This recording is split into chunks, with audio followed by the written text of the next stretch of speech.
that was the first day. That's when it all happened, James, as I know you know, and some of you might know. But it was, I was at home thinking, what's next? While I was in a play at a small theatre in London called the Royal Court Theatre upstairs. And I was playing, of all people, someone you'll all know very well, part of your culture, a sort of Sam Shepard's creation of Howard Hughes called Henry Hackamore. And I was very old, with very straggly hair in the part, and very long fingernails, and I looked as if I was at death's door, frankly. And that only took about 5 minutes of makeup. And I was... and this, of course, is what thrilled the casting director. Little did I know it was going to take a little longer later.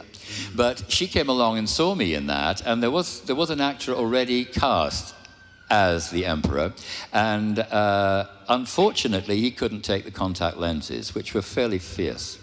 So they were looking for someone else. And Mary Selway, for it was she, great casting director, had suggested to George and Richard Marquand, the directors, that maybe they should see me.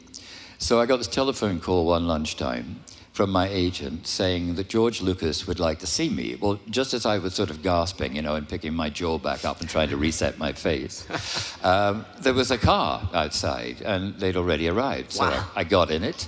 I went to the studios. I met George and Richard over lunchtime. 10 minutes it was. They were already shooting, of course, the other scenes. And I don't know what we talked about, but it was pleasant, but it wasn't about the part. I wasn't asked to read. I wasn't asked to do anything on film. I thought, oh, well, I've met him, it's great. And as I was going out the door, he went, great to meet you, Ian. Great nose. That was very good. So I thought, well, that's very nice. The man likes my nose. I can tell people that George Lucas complimented my nose. So I'll settle for that. So I went back, and the phone was ringing again as I walked through the door. This is perfectly true. And my agent said, he could hardly contain himself, "You've got the part." And I said, "Oh, great. What's the part?" And he went, "Oh, goodness, the questions you actors ask, George Lucas, give me a break."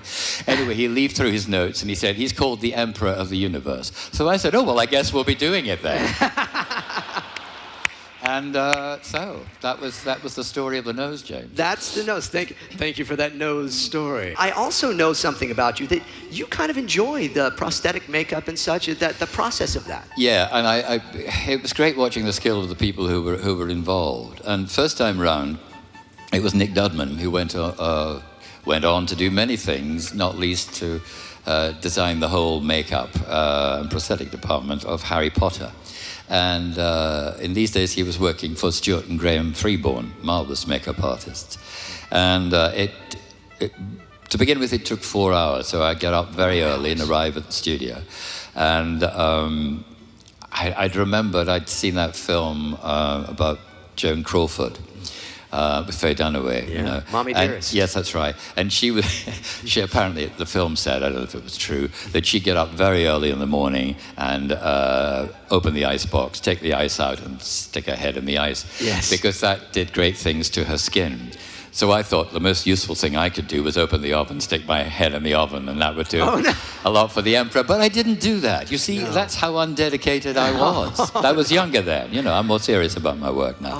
However, I went in, and Nick said, "The best thing you can do, Ian, is fall asleep."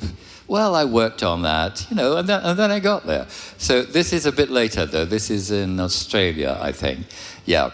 And the two guys involved then had David Elsey, who you see in the picture. Yeah. I think that's David, And the thing I've got on my head, you don't see me put it on, is a bit like a balaclava. So I would put it on like that, and then they'd paint and work round it, which meant they could do it much more quickly. I sort of preferred the old way because... vanity. I thought my neck was too thick as a result of this way. But he wasn't that old then. No. He was in transition.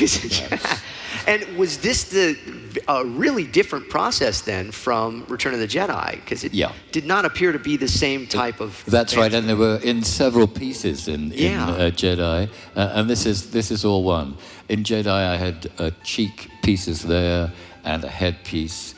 And of course, the nose was my own, and still is. And then they worked on the neck. So this. They needed to move fast. The whole of Revenge of the Sith was shot in 60 days, not a minute more. If you could have played any other Star Wars character, who would it have been? That's a very difficult one. Right? Is it really? Yeah. Yes. Too many good ones? Well, no, yes. I mean, nobody could really play Princess Leia like Carrie. So I would be, you know, a little hesitant about suggesting that. The bikini would be fun, though. But yes. Well, Yoda, of course, you know. Yoda, yeah. For obvious reasons. Yes. Yeah, I could sort of see to his demise a little earlier, or his demise at all. We know he's still out there somewhere. That's right. God help us all. Yeah. Okay, very good. If you were deserted on a Star Wars planet, none in particular, which Star Wars character would you like to be sharing that time with? Yeah, well, I suppose. We're back to Princess Leia, right? Yes. It's a very tricky question, but I suppose just anyone who was raw meat to be seduced to the dark side, really. Okay. Now, when the Emperor was a toddler, what would we be surprised to know was his favorite toy? Yeah, it's very difficult. I know it's not. It's really quite easy. It was a teddy bear, which explains a lot. Because somebody took it. Because teddy bears are very like Ewoks, are they not? And never mind Palpatine, I've never recovered from having my whole empire destroyed, and me personally, as a result of a fleet of teddy bears. And I think he must have. No, it's true. You know, I think he put. This is. I mean, close your ears, boys and girls. But I think, as a youth, he tore a teddy bear apart, and this is their revenge. It broke his heart. Yeah. I have with me the Return of the Jedi Shakespeare book, and there is a scene in here with you and Luke Skywalker. Okay. And I'm wondering if I gave you this, and maybe just we can give you a light. Would you guys want to see him perform Star Wars Shakespeare? On. I mean, you can say no. No, come on, hate me. Yes, please. Yes. The stage is yours. Well, thank you, James. Yes. I have to be careful. I'm very happy to indulge you. I just hope I don't indulge myself. Oh, please do. Okay. I don't quite know what the context is, but here we go. Oh, yes, I'll read the stage direction just before. It says, Emperor Palpatine strikes Luke Skywalker with lightning that flows through his hands. Luke falls, Darth Vader rises. Then Luke says, "Oh, agony," as well he might. Mark should be here to do that. Yeah. Line. But, you know, he's in the building somewhere. Okay, here we go. Young fool, 'tis only now in this thy final living moment thou dost comprehend thy folly and my might. Thy feeble skills are nothing when compared to all the power of the dark side.